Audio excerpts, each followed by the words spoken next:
आज हम बात करेंगे अम्ल एवं क्षारक धातु के साथ कैसे विक्रिया करते हैं।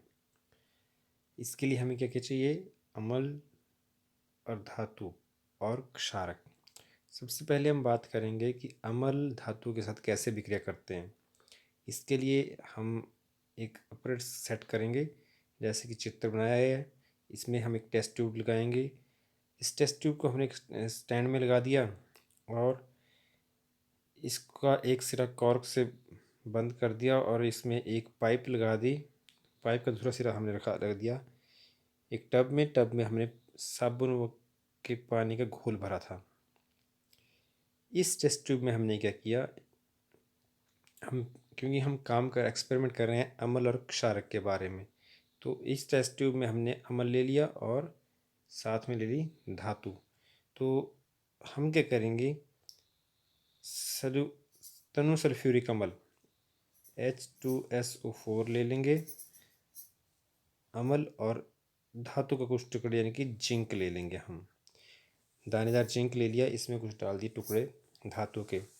अब हम क्या देखते हैं, जैसे ही इसको आप करेंगे तो ये धातु के टुकड़े जिंक के हैं, इनके ऊपर कुछ बुलबुले आपको दिखाई देंगे।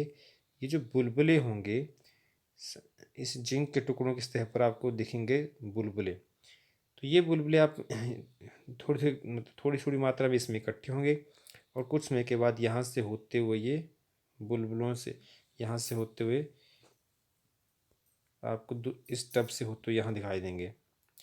फिर अगर हमने ये चेक करना है कि ये जो बुलबुले हैं कौन सी गैस के हैं, तो हम क्या करेंगे, जलती हुई मोमबत्ती ले जाएंगे और इन बुलबुलों के पास ले जाएंगे। जैसे ही जलती हुई मोमबत्ती इन बुलबुलों के पास आएगी, ये चट चट की आवाज़ के साथ जलेगी ये। तो इससे ये सिद्ध होगा कि जो निकल रही है गैस वो कौन सी गैस है, हाइड्रोजन गैस है। क्योंकि हाइड्रोजन गैस जो होती है वो फट फट की आवाज़ के साथ जलती है, बाकी गैसें नहीं जलती हैं। तो इससे हमें पता लग जाता है कि ये कौन सी गैस निकल रही है, हाइड्रोजन गैस निकल रही है। और ऐसा, और अगर हम अम्ल ले लें और कोई धातु ले लें तब भी ऐसा ही होगा। तो आइए हम देखते हैं, कुछ और भी देखें अगर, तो और क्या क्या होता है। मान लीजिए हमने क्या किया, जिंक ले लिया और जिंक के साथ हमने कौन सी धातु ले ली, कौन सा अम्ल ले लिया, HCl हाइड्रोक्लोरिक अम्ल ले लिया। तो क्या होगा, जिंक इस HCl में से हाइड्रोजन को विस्थापित कर देगा, इस यौगिक से विस्थापन क्रिया होगी और इस क्लोरीन को अपने साथ जोड़ लेगा। तो क्या हो जाएगा, ZnCl2, साथ में हाइड्रोजन गैस निकलेगी। तो ये ये चीज़ ये बन गई चीज़, और एक बन गई H2। तो ये ZnCl2 बना, ये क्या है, एक किस्म का लवण है। ये है एक लवण और साथ में निकली हाइड्रोजन गैस।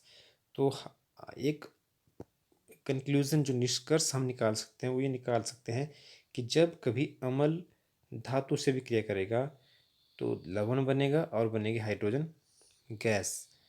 तो एक तो कंक्लूज़न ये निकला। उसके बाद हम एक और भी कर सकते हैं, जैसे हमने क्या किया, कैल्शियम ले लिया। कैल्शियम भी क्या है, एक धातु है।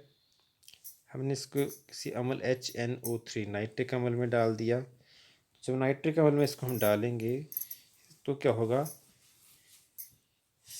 Ca इस हाइड्रोजन को अलग कर देगा, NO3 के साथ जुड़ जाएगा, तो बन जाएगा CaNO3 ट्वाइस प्लस H2। तो ये एक यौगिक बन गया, ये भी एक लवण बन गया, हाइड्रोजन गैस यहाँ से निकल गई। जनरली इस तरीके से और भी विक्रियाएं हमें और देखने को मिल सकती हैं। आप मैग्नीशियम ले लीजिए, मैग्नीशियम प्लस HCl, तो यहाँ पर क्या बन जाएगा, मैग्नीशियम और HCl जुड़ जाएगा, MgCl2 प्लस H2। तो उस तरीके से आयरन के साथ हम ले लें, अगर आयरन लेंगे तो क्या होगा, आयरन प्लस HCl, तो आयरन और HCl आपस में जुड़ जाएगा, FeCl2 प्लस H2। तो इस तरीके से हाइड्रोजन गैस हम ये देख रहे हैं कि जब कभी अम्ल जो है धातु से विक्रिया कर रहा है तो हाइड्रोजन गैस निकल रही है और लवण बन रहा है। तो एक हमें ये सिद्ध हो गया हमसे कि जब कभी अम्ल और धातु भी क्रिया करेंगे आपस में तो लवण बनेगा और साथ में हाइड्रोजन गैस निकलेगी। उसके बाद जो नॉन मेटल्स होती हैं, नॉन मेटल्स मतलब अधातुएं, जो नॉन मेटल होती हैं वो नहीं रिएक्ट करती हैं। अधातुएं जो होती हैं वो अम्लों से नहीं रिएक्शन करती हैं। मान लो आपने HCl के साथ डाल दिया तो क्या होगा, कोई रिएक्शन नहीं होगा, नो रिएक्शन। तो नॉन मेटल के साथ अम्ल अभिक्रिया नहीं करते हैं। उसके बाद बात है क्षारकों की। जो क्षार होते हैं जनरली वो भी क्या करते हैं, अभिक्रिया नहीं करते हैं, लेकिन कुछ एक हमारे पास ऐसे धातुएं हैं जो क्षारकों से अभिक्रिया करते हैं, क्षारों से। मान लीजिए हम जैसे हम जिंक की बात करें तो हमने एक प्रणाली में जिंक लिया, जैसे हमने पहले लिया, और उसमें हमने सोडियम हाइड्रोक्साइड डाल दिया। जिंक लिया, जिंक में हमने सोडियम हाइड्रोक्साइड मिला दिया, घोल मिला दिया, और उसको हमने गर्म किया। तो क्या हुआ, जो अभिक्रिया हुई वो क्या हुई, जब जैसे सोडियम हाइड्रोक्साइड और जिंक आपस में भी क्रिया करेंगे तो सोडियम जिंकेट बनेगा, Na2ZnO2, सोडियम जिंकेट बनता है, और साथ में हाइड्रोजन गैस निकलती है। तो ये जिंक की क्षार सोडियम हाइड्रोक्साइड के साथ अभिक्रिया है। लेकिन ये यहाँ पर यहाँ पर भी हाइड्रोजन गैस बन रही है, लेकिन ये अभिक्रिया हर क्षार से नहीं हो सकती, हर धातु के साथ नहीं हो सकती। कि ऐसा बोलने की हाइड्रोजन गैस जो है, जैसे अभी हमने कहा कि अम्ल जो है धातु से अभिक्रिया करेंगे तो हाइड्रोलिक कंडीशन में हाइड्रोजन गैस निकलेगी। तो ऐसा हम कहें कि हर एक क्षारक से जो है हर धातु से अभिक्रिया करेगा और हाइड्रोजन गैस निकलेगी, ऐसा नहीं है। ऐसी अभिक्रियाएं हर एक धातु के साथ संभव नहीं है। तो ये तो था आज का टॉपिक। उम्मीद है आपको ये टॉपिक समझ आ चुका होगा। अगर आपको समझ नहीं आया तो आप कमेंट करके लिख सकते हैं कि कहाँ पर आपको नहीं समझ आया है, तो हम उसको दोबारा सुधार करेंगे इसमें। Thank you.